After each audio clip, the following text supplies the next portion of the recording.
Good evening बच्चों, कैसे हो आप सब लोग। Myself Chetan Garg and I welcome you all to our combinatorics gems. यार आज का क्वेश्चन है ना, काफी अच्छा क्वेश्चन है। एंड ट्रस्ट में मतलब ये आईक्यूएम लेवल के हिसाब से 5 मार्क्स के अराउंड का क्वेश्चन बनता है मेरे हिसाब से। एटलीस्ट 3 मार्क्स का जरूर बनना चाहिए। एंड अगर आप लोगों ने ये क्वेश्चन अभी थंबनेल देखकर ट्राई नहीं किया है, तो आप लोगों से ना एक सीरियस रिक्वेस्ट है भाई, हाथ जोड़ के प्लीज इस क्वेश्चन को 10-15 मिनट जेन्युइन ट्राई दो।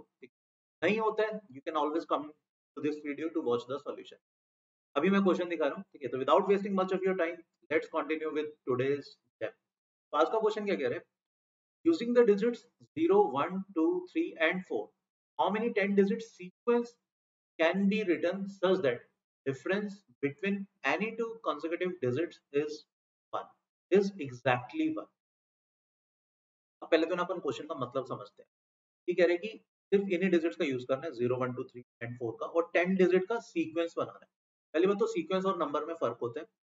नंबर में first digit can not be zero, sequence can start with zero, start हो सकते हैं नंबर जीरो से स्टार्ट। मतलब 10 डिजिट का नंबर अगर आप जीरो से स्टार्ट करोगे तो वो इफेक्टिवली 9 डिजिट का बन जाएगा। बट सीक्वेंस में ये चीज अलाउड है, बिकॉज सीक्वेंस अलग चीज है, that is not talking about number. Sequence alphabets का भी हो सकता है, अल्फाबेट प्लस नंबर्स का भी हो सकता है, डिजिट सिर्फ डिजिट्स का भी हो सकता है, कुछ भी हो सकता है। पहली चीज तो इस क्वेश्चन में zero can be the starting digit. Difference between any two consecutive digits that must be 1। Example लेते हैं, थोड़ा सा एक ऐसे नंबर लिखने की कोशिश कर। मान लो 3। अब नेक्स्ट क्या होगा? या तो 4 लिख सकता हूँ या फिर 2। 4 लिख दिया, नेक्स्ट 3 होना पड़ेगा। 4 के बाद अब हमें डिफरेंस एक का तो रखना ही रखना है। अब नेक्स्ट चलो 2 रख लेता हूँ। अब मेरे पास दो ऑप्शन है, 1 भी रख, मान लो 1 रख दिया, फिर मान लो 0 रख दिया, फिर 1 2, ठीक है। 10 डिजिट्स का बनाना था, 10 का 8। This is one such sequence, एक ऐसी सीक्वेंस है जो हमारे गिवन कंडीशंस को फॉलो करती है। कोई भी आप दो कॉन्सेक्यूटिव डिजिट्स उठा लो, डिफरेंस हमेशा उसका 1 आ रहा है, ठीक है। तो इस टाइप के कितने सीक्वेंसेस बन पाएंगे, ये क्वेश्चन अच्छा क्वेश्चन है, किसी भी तरीके से बुरा क्वेश्चन नहीं है ये। एंड थोड़ा है ना, ध्यान से अब इसको समझना हो कैसे हम अप्रोच कर सकते हैं। देखो, डिफरेंस एग्जैक्टली 1 होना चाहिए किसी भी कॉन्सेक्यूटिव डिजिट। तो है ना, पैरिटी चेंज हो रही है। एक एक चीज तो आपको सोचनी चाहिए थी कि पैरिटी चेंज हो रही है। मतलब अगर किसी भी नंबर का, जैसे लेट्स से ये 4 है, सीक्वेंस में कहीं पर भी 4 था, तो नेक्स्ट नंबर चलो पक्के से 3 होगा। अगर मान लो सीक्वेंस में कहीं पर भी 2 था, तो नेक्स्ट नंबर जो है वो ऑड होगा। That can be 1, that can be 1 और 3 में से कुछ भी हो। तो इसका मतलब ये चीज है, हर पॉइंट पर, हर नंबर के बाद, सीक्वेंस में हर डिजिट के बाद पैरिटी चेंज हो रही है। तो हमें 10 डिजिट का सीक्वेंस बनाना है। Can I say that the number will contain, ये तो हम डेफिनेटली बोल सकते हैं कि number will contain 5 even digits and 5 odd digits. 5 even digits होंगे पक्के से, 5 ऑड डिजिट्स होंगे। ऑब्वियसली रिपीटेशन तो अलाउड होगी होगी, बिकॉज 5 डिजिट्स को यूज करके आप एक 10 डिजिट का सीक्वेंस बना रहे हो, ठीक है। तो अब एक चीज हमें समझ में आ गई कि जो भी सीक्वेंस बनेगा उसमें डेफिनेटली 5 इवन डिजिट्स होने चाहिए एंड 5 ऑड डिजिट्स होने चाहिए। अब देखो, अब इसमें कैसे प्रोसीड कर सकते हैं। क्लियरली 3 इवन डिजिट्स हैं, तो इवन डिजिट्स में डील करना थोड़ा सा रिलेटिवली लेंथी पड़ेगा compare to odd digits, because odd digits दो ही है हमारे। तो मान लेता हूं मैं, जैसे लेट्स से ऑड डिजिट के सीक्वेंस को मैं P1 P2 5। अच्छा पहले तो ये बताओ, हमारा नंबर इवन डिजिट से भी स्टार्ट हो सकता है, ऑड से भी। ये जो मैंने B1 B2 B3 B4 B5 लिखे हैं, ये मेरे हिसाब से सीक्वेंस में जहां पर भी 5 ऑड ऑड डिजिट्स आ रहे हैं वो है। अब क्वेश्चन के अकॉर्डिंग, जैसा मैंने अभी थोड़ी देर पहले बताया, हर नंबर के बाद पैरिटी चेंज हो रही है। तो B1 के बाद एक इवन नंबर आना चाहिए, इसको मैं E1 मान लेता हूँ। B2 के बाद एक दूसरा इवन नंबर आना चाहिए, E2 मान लिया। B3 के बाद एक तीसरा इवन नंबर आएगा, यहाँ पे एक चौथा। और जो पांचवा इवन नंबर है, हो सकता है वो स्टार्टिंग में आए, हो सकता है वो एंड में आए, कुछ भी हो सकता है, ठीक है। पर हाँ, इतना जरूर श्योर है कि 5 ऑड नंबर्स के बीच में डेफिनेटली 4 इवन नंबर जरूर रहे, ठीक है। अब इसी चीज को हम थोड़ा सा समझने की कोशिश करेंगे। अब एक चीज और देखो, जैसे मैं कोई भी एक एग्जांपल लेता हूँ, जैसे मान लो किसी भी सीक्वेंस में जो मेरा मान लो पहला ऑड नंबर मान लो 1 है, नेक्स्ट ऑड नंबर क्या हो सकता है, या तो वो 3 होगा या वो 1 होगा। अगर तो वो 3 है तो ये वाला प्लेस इवन नंबर के लिए फिक्स हो जाता है। अगर मैं B1 को 1 डाल रहा हूँ, B2 को मैं 3 डाल रहा हूँ, इवन मेरा फिक्स हो जाएगा। सोच के देखो, इवन को क्या होना पड़ेगा, इवन को 2 ही होना पड़ेगा। तो अगर मेरा B1 और B2 अलग-अलग है, आई रिपीट, अब इस चीज को ना ध्यान से फॉलो करना। अगर B1 और B2 मतलब अगर ये दो जो ऑड नंबर है ये अलग-अलग नंबर है, तो इवन के पास एक ही ऑप्शन बचता है। समझ पा रहे हो ये चीज? इवन को 2 ही होना पड़ेगा। मान लो ये सेम है, मान लो B1 का वैल्यू था B1 का वैल्यू लेट्स से 1 ही है, तो इवन के पास अब मेरे पास दो ऑप्शन है। मैं 1 से 2 पर जाकर फिर 1 पे आ सकता हूँ, या मैं 1 से 0 पे जाके फिर से 1 पे आ सकता हूँ। यहाँ पे 2 भी हो सकता था, यहाँ पे 0 भी हो सकता था, इन दोनों में से कुछ भी हो सकता है। सिमिलरली अगर B1 3 है और B2 भी 3 है, मतलब ये दोनों सेम है, तो जो मेरा इवन है दैट कैन आइदर बी 2 और इट कैन बी 4। 2 और 4 में से कुछ भी हो सकता है। मैं 3 से 2 पे जाके वापस 3 पे आ सकता हूँ, या मैं 3 से 4 पे जाके वापस 3 पे आ सकता हूँ। ठीक है? पॉइंट क्या है, जब भी किसी भी एक ऑड नंबर से नेक्स्ट ऑड नंबर पर हम जा रहे हैं, अगर तो वो सेम है, तो बीच वाले इवन नंबर के लिए दो ऑप्शन। आई रिपीट, जब भी हम किसी एक ऑड नंबर से नेक्स्ट ऑड नंबर पर जा रहे हैं, अगर तो ये दोनों ऑड नंबर सेम है, देन जो बीच वाला इवन नंबर आएगा उसके पास दो ऑप्शन हो। अगर ये ऑड नंबर चेंज हो रहा है, देन जो बीच वाला इवन नंबर है उसके पास एक ही ऑप्शन रहेगा। ठीक है? अब देखो इस चीज को अपन कैसे यूज कर सकते हैं, ध्यान से समझ। जैसे मैं फिर से एक बार लिख रहा हूँ, लेट्स से हम मान लेते हैं B1 B2 B3 4 B5, ये मेरे नंबर हैं। बीच में कुछ इवन नंबर्स आएंगे, के लिए कितने ऑप्शन है मुझे नहीं पता, बिकॉज दैट एंटायरली डिपेंड्स कि B1 से B2 में चेंज आ रहा है या नहीं आ रहा, फर्दर चेंज आ रहा है या नहीं आ रहा। देखो यहाँ पर B1 से B2 जाएंगे, B2 से B3 जाएंगे, B3 से B4 जाएंगे, B4 से B5 जाएंगे, तो maximum there can be four changes, maximum four changes हो सकते हैं। फोर चेंजेस का मतलब जैसे B1 मान लो 1 है, यहाँ पर भी चेंज हो गया, यहाँ पर भी चेंज हो गया, यहाँ पर भी चेंज हो गया, यहाँ पर भी, मतलब 1 से 3 एक चेंज, 3 से 1 दूसरा चेंज, 1 से 3 तीसरा, फिर 3 से 1 चौथा। ठीक है? तो अगर मैं केसेस बनाऊं, अब ध्यान से समझना, अगर मैं ये B1 B2 B3 B4 इनकी वैल्यूज पर अगर मैं केसेस बनाता हूं, तो क्या क्या केसेस बन पाएंगे? या तो मैं कर सकता हूं केस 1 जीरो चेंज, कोई भी चेंज नहीं, क्योंकि सारी चीजें सेम भी तो हो सकती हैं। जीरो, कोई भी चेंज। केस 2 में क्या कर सकता हूँ, 1 चेंज, सिर्फ एक ही change. Case 3 2 changes. Case 4 case 4 क्या हो जाएगा, 3 चेंजेस। केस 5 इज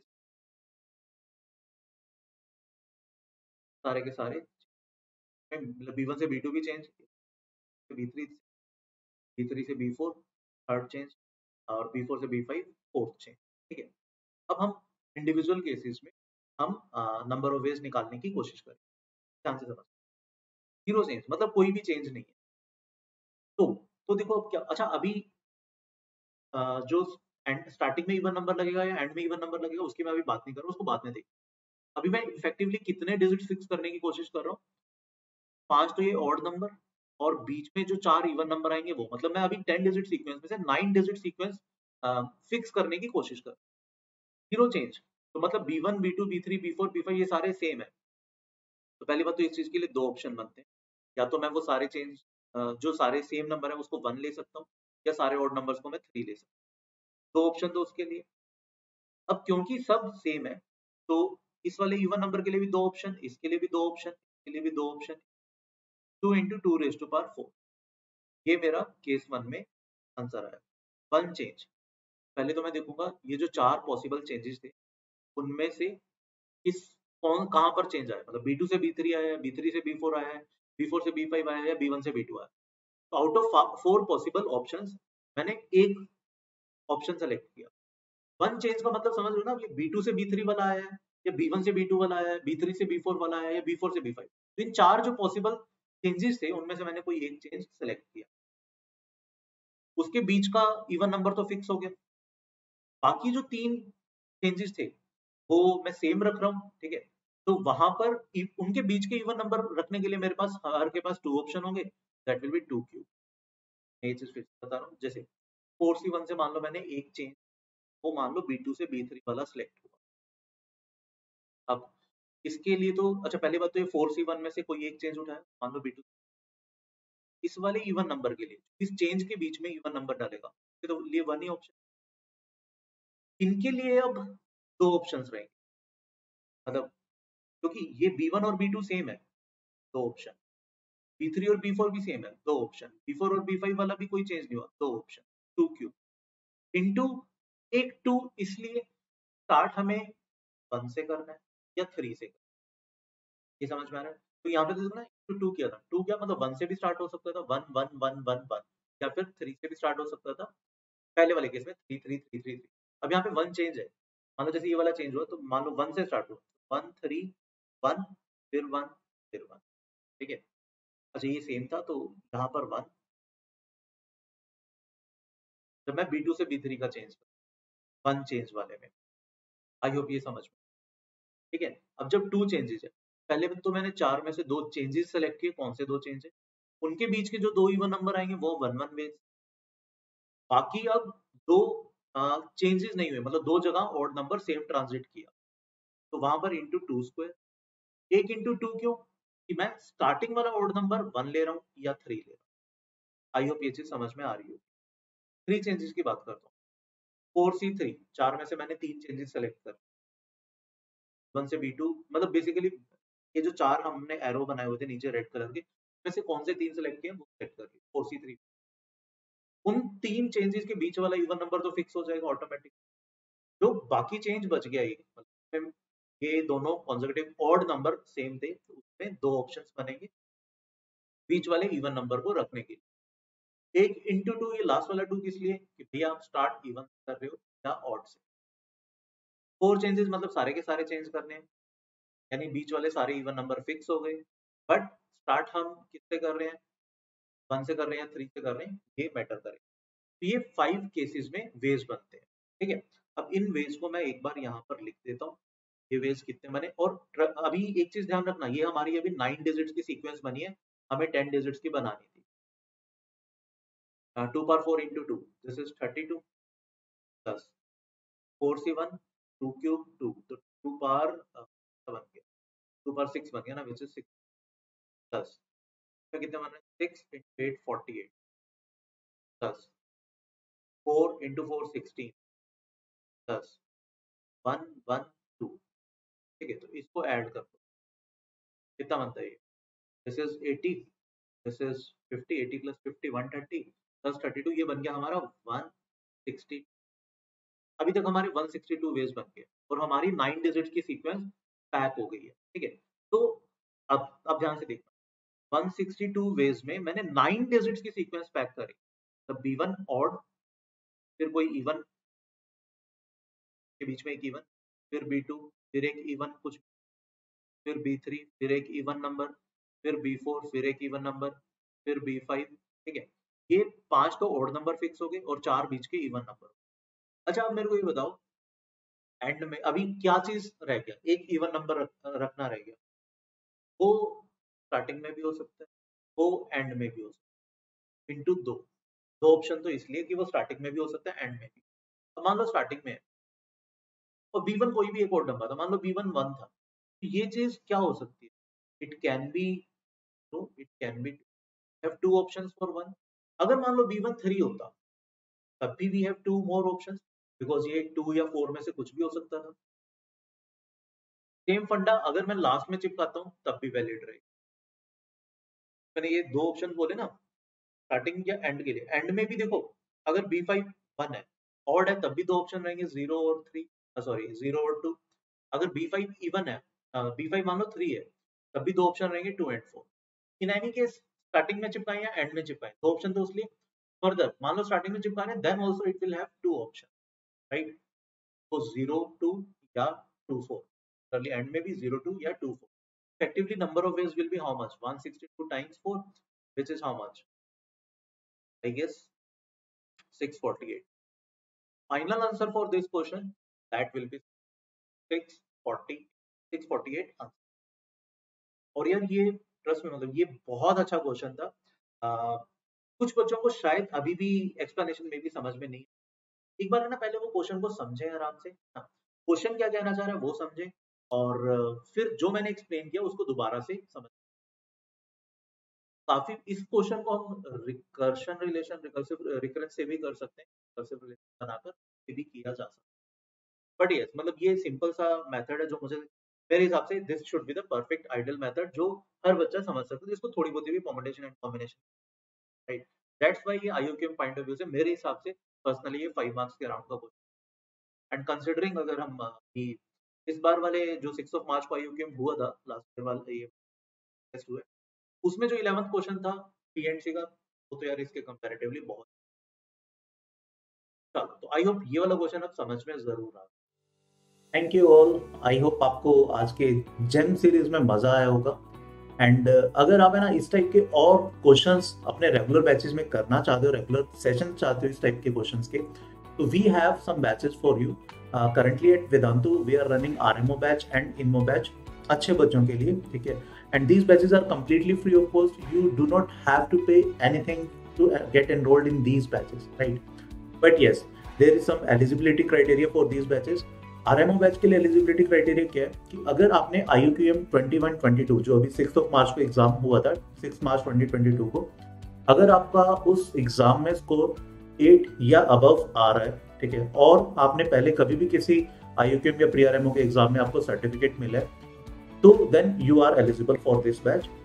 बैच का स्केड्यूल क्या है, 2 days अ वीक ये बैच होता है, ठीक है। ट्यूसडे एंड थर्सडे को टाइम है 6:30 PM to 8 PM, शाम में टाइम होता है। एंड इन केस इफ मतलब this particular batch is clashing with your any prior schedule, और अगर आप इन केस कोई भी क्लास पहले मिस करते हो in case, then you can definitely watch the recording of these batches, right. इसमें टेस्ट भी होंगे आफ्टर एवरी 15 days। इनमो बैच के लिए there is a separate criteria, ठीक है। अगेन मतलब जो अभी 6 मार्च 2022 को एग्जाम हुआ था आईयूक्यूएम का, उसमें अगर योर स्कोर इज 20 और अबव, या आपने पहले कभी भी किसी आईयूक्यूएम या प्रीवियस ईयर्स में इनमो में अपीयर हुए हो आप, then you are eligible to get enrolled in this batch. Again you don't have to pay anything to get enrolled. Schedule है एवरी सैटरडे, मिनिमम 2 hours का हमारा एक सेशन होता है 6:30 PM to 8 PM, right. And again इसमें भी after every 50 days you will get test. Enroll कैसे होना है, नीचे डिस्क्रिप्शन में भी एक गूगल फॉर्म का लिंक दिया हुआ है, ठीक है। यहाँ आपकी स्क्रीन पर भी गूगल फॉर्म है, डिस्क्रिप्शन में भी लिंक दिया हुआ है, आप उस लिंक को प्रेस करके गूगल फॉर्म पर जा सकते हो। उस गूगल फॉर्म में डिटेल्स फिलअप करो अपनी, एंड आपकी डिटेल्स वेरीफाई होने के बाद you will be enrolled in this batch. In case you are finding any difficulty, ठीक है, then you can mail me. My email ID is chetan.garg@vedantu.com, ठीक है। अगर आपको एनरोलमेंट होने में कुछ भी प्रॉब्लम आ रही है, किसी भी टाइप का इशू है, you can write to me, right. And there is a batch for pre RMO also. Pre RMO prime batch है ये, ठीक है। जो एलिजिबिलिटी क्राइटेरिया के बेसिस पर जो बैच था that is completely filled up, वो अभी फिल अप हो गया। तो this is the batch for you. ये बैच में प्री RMO की प्रिपरेशन कराई जाएगी right from the basics to highest level of pre RMO। Pre RMO तक का पूरा प्रिपरेशन करवाया जाएगा। ये इस बैच का स्केड्यूल है, रफली 70 लेक्चर्स के अराउंड होंगे, and there will be test again after every 15 days। Basics के लिए some extra sessions will be there, and you will get video solution of this test. ये जो टेस्ट है इनके वीडियो सॉल्यूशंस भी मिलेंगे। टेलीग्राम पर डाउट सॉल्विंग भी रहेगा, विद इन 24 hours आपके जो भी डाउट्स हैं वो सारे रिजोल्व किए जाएंगे, चाहे वो किसी भी सोर्स से हैं, ठीक है। Not only from our assignment, जो भी आप बुक कर रहे हो या कोई और कंटेंट कर रहे हो उसके डाउट्स भी इस सेशन में लिए जाएंगे। असाइनमेंट जितने भी आपको मिलेंगे उनके वीडियो सॉल्यूशंस भी रहेंगे, राइट। ये बैच अप्रैल 4 से स्टार्ट हो रहा है। 4 days इन अ वीक इसकी क्लासेस हैं। मैं लिख देता हूँ। बेसिकली ये क्लासेस जो है that is on Monday, Wednesday, Thursday and Friday, ठीक है। ये 4 दिन इनकी क्लासेस है। Timing 6:30 PM to 8 PM, right. इस बैच में एनरोल करने के लिए लिंक डिस्क्रिप्शन में दिया हुआ है, but yes this is not a free batch, but this batch is open to all. कोई भी बच्चा जो अभी 8, 9, 10, 11, 12 या इवन 7th में भी है और मैथ्स एंथुसियास्ट है, मैथ्स के लिए प्रिपेयर करना चाहता है ओलंपियाड के लिए, देन ही और she can enrol in this batch. Description में लिंक दिया हुआ है। ये बैच वैसे 9000 का, but yes you can apply this coupon CGPRO and you will get it and get an additional 10% discount, right? तो that's it from today session. हम next session में मिलेंगे एक नए जेम के साथ, एक नए से इंटरेस्टिंग क्वेश्चन के साथ, right? So till then please take a very good care of yourself. Thank you, bye bye.